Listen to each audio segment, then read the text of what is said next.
За нийгмийн даатгалын сан тогтолцоо гэдэг зүйл өнөөдөр Монгол улсын нийгмийн, эдийн засгийн, бизнесийн, иргэдийн одоо тулгамдсан гэж хэлж болох асуудлын баг хамгийн ихэнд эренбэлэгдсэн нэг ийм л асуудал болчлоо л доо. Яг өнөөдрийн байдлаар нийгмийн гэдэг үг, даатгал гэдэг үг, сан гэдэг үг, тэр шимтгэл гэдэг үг ямар утгатай ч одоо нийтээрээ баг одоо бидний ойлголт асар хол зөрүү. Энийг төлж байгаа нэг хэсэг нь шимтгэлээ төлж байгаа нэг хэсэг нь би татвар өгж өгнө гэж боддог. Ягаад гэвэл энэ алуудлагын шинжтэй надад дахиж надад зориулогдохгүй юм. Надаас татвар дээрэмдэж авч яана гэсэн ойлголттой.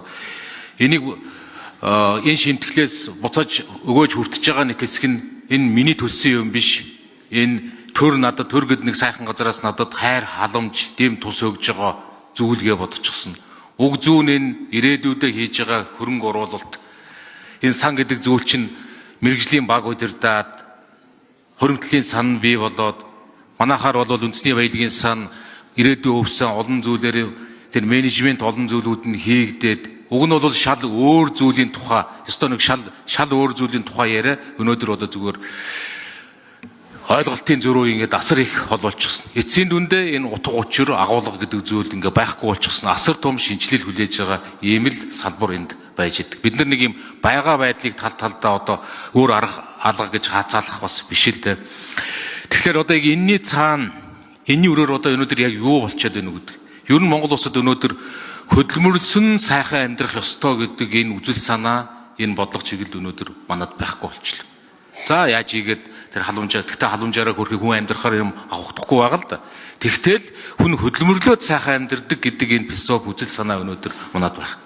Баяга тэрийг ойлгож байгаа хэсэг нь одоо үндсэндээ Монгол биш гадагшаага гарахыг эрмэлзэж. Одоо гадаадад үндсэндээ 200 мянган Монгол иргэн байгаа гэж. Ихэнх нь л хөдөлмөрийн насных нь за сурч боловсрох нь байдаг л баг. Тэгтэл ихэнх нь ажил хийхээр энэ 200 мянга чинь манай хөдөлмөрийн насны иргэдийн 20% нь гадагшаага гараад явчихсан. Тэр тусмаа ажил хийж байгаа эдэр насны залуучуудын бараг 50% гадаадад гарчихсан.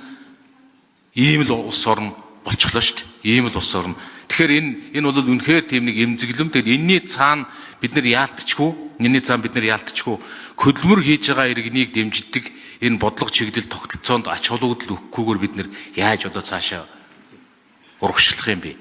Тэгэхээр энэ хуулийн үзэл санааг би бол асар их дэмжиж байгаа. Энэ бол ажил хөдөлмөр хийж байгаа хүмүүсийг урамшуулах, дэмжих, түлхэж өгөх бодлогыг л энд оруулж ирж байгаа. Мэдээж энэний цаана тооцоо олон зүйлүүдээр нөхцөл байдал тэр хүнжлийнхөө жилээр хэрээр хөдөөж их улаан асуудал гарах бах, тэр засгийн газраас орж ирсэн хууль өртөө нийлүүлээд тэр цаашдаа хилцээд явах. Гэхдээ бид нар ямар ч байсан энэ улс оронд чинь хөдөлмөр хийдэг хүнийг дэмждэг, урамшуулдаг нэг ганц ширхэг бодлого гарч бас болноо доо энэ чинь. Баялаг үтээж байгаа.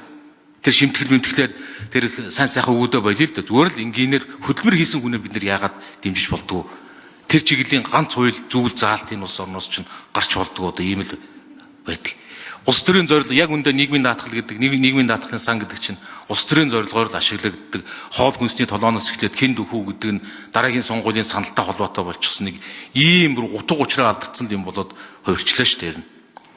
Тэгэхээр та бүхэн энэ хуулийн төслийг дэмжиж хилцэх хэсгээр нь дэмжичээд магадгүй эцлэн батлах олон зүйлүүд дээр нь засгийн газрын хуулиуртаа нийлүүлээд асуудлуудаа яриад явах нь энэ яавч энэ Монгол улсад илүү тустай зүйл бахаал ажил хөдөлмөр хийж Монгол орондоо аятаа сайхан амьдрий гэж бодож байгаа тэр залуучууд олон хүмүүст илүү дэмтэй тустай зүйл бахаал гэж бодож байна.